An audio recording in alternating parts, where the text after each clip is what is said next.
Vyombo vya habari vya serikali ya Iran vimeripoti kuwa Iran imefyatua wimbi jipya la makombora dhidi ya Israel usiku wa Jumatano hii, ikidai kuwa yamepenya mfumo wa ulinzi wa makombora wa Israel. Hata hivyo, jeshi la Israel halijathibitisha madai hayo, badala yake likitangaza kuwa limefanya mashambulizi ya kujibu katika maeneo ya kurushia na kuhifadhi makombora ya Iran. Msemaji wa jeshi la ulinzi la Israel IDF, Brigadier Generali Efi Defrin, amesema katika mkutano na waandishi wa habari kuwa jeshi la anga la Israel linaendelea kushambulia maeneo ya makombora magharibi mwa Iran. Ndege zetu zinafanya mashambulizi juu ya maeneo ya kurushia na kuhifadhi makombora ya ardhini kwa ardhini. Tunawalenga wapiganaji wanaojaribu kurejea kuchukua silaha kutoka maeneo yaliyoshambuliwa awali, amesema Defrin. Ameonya kuwa mkiendelea kurejesha uwezo wa kigaidi eneo hilo mtalengwa.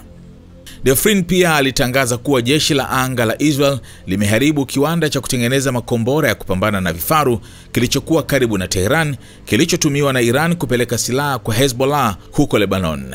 Kwa mujibu wa Defrin, mamia ya makombora yaliyotengenezwa na Iran yamesafirishwa kwa Hezbollah katika miaka hivi karibuni na yamekuwa yakitumika katika vita dhidi ya Israel, yakisababisha vifo na majeruhi kwa wanajeshi na raia. Wakati huo huo, serikali ya Iran imetangaza vizuizi vya muda vya huduma ya internet kote nchini humo.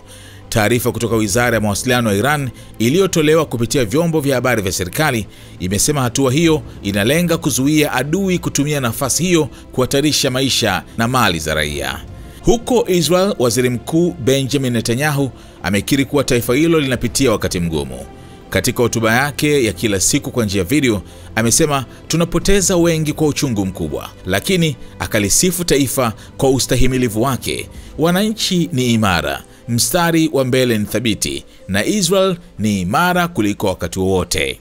Netanyahu pia amethibitisha kuwa mapigano makali yanaendelea katika ukanda wa Gaza, akisisitiza kuwa operesheni ya kijeshi itaendelea mpaka kila mmoja arejeshwe nyumbani na Hamas ishindwe kikamilifu.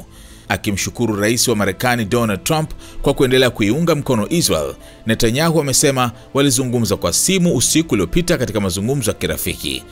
Kwa sasa Israel inasubiri tangazo rasmi kutoka kwa Rais Trump kuhusu iwapo Marekani itajiunga na mashambulizi dhidi ya Iran.